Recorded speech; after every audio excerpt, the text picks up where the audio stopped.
പേടിപ്പിച്ചു കളഞ്ഞല്ലോ. ഞാനും പേടിച്ചു പോയി സാറേ. സാറേ ഇത് കണ്ടോ അരിയുണ്ട?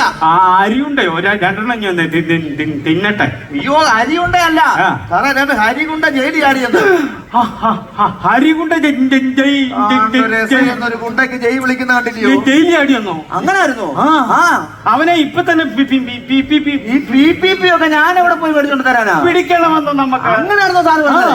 ഞാൻ ഓർമ്മ സാറേ ഈ പി എന്ന് പറഞ്ഞപ്പോ എന്തോ പറയുന്നത്. ഓ എടോ ഇത് വിക്കല്ലയോ? എന്റെ ദൈവമേ, കണ്ടാ പറഞ്ഞില്ല പിന്നെ മുടിയാന്ന് പറയും. ഇത് വിൽക്കായിരുന്നു സാറേ. എടോ ചീത്ത വിളിക്കല്ലേ മൈക്കിളെ. അങ്ങനായിരുന്നോ? എനിക്ക് സംസാരിക്കുമ്പോ വിക്കോട്ടെന്നാ പറഞ്ഞത്. അത് ശരി സാറേ. ഈ കൊച്ചിലെ വിക്കുണ്ടായിരുന്നു? കൊച്ചിയിൽ ഇരിക്കുമ്പോഴും കൊല്ലത്തിരിക്കുമ്പോഴും കോട്ടയത്തിരിക്കുമ്പോഴും വിക്കുണ്ടായിരുന്നു. ഭ്രാന്തനോട് ആര് പറഞ്ഞു? സാറേ ഞാൻ അതല്ലേ ചോദിച്ചത്. സാർ ഈ കുഞ്ഞു മോനായിരിക്കുമ്പോഴേ വിക്കുണ്ടായിരുന്നു ചോദിച്ചത്. ഞാൻ കുഞ്ഞുമോനായിരുന്നില്ലല്ലോ. പിന്നെ ഞാൻ അപ്പോഴും ഇതല്ലായിരുന്നു. നോക്കിയേ. ആഹാ, വിക്കനാണെന്ന് വേണ്ടത് എന്നെ എഴുതി വെച്ചേക്കുവാണല്ലോ. മൈക്കിളെ വിളിക്കാനായിരിക്കും. അല്ല, ഞാൻ മറ്റേത് വിളിക്കും. ഞാൻ സാറേ എനിക്ക് മനസ്സിലായില്ല, കൊണ്ടാ ചോദിച്ചേ. വീക്കെന്നാണു എന്റെ പേരല്ലേ എഴുതി വെച്ചേക്കുന്നത്. സാറിന്റെ പേര് എഴുതി വെച്ചേക്കുന്നത്. അതെ അതെ.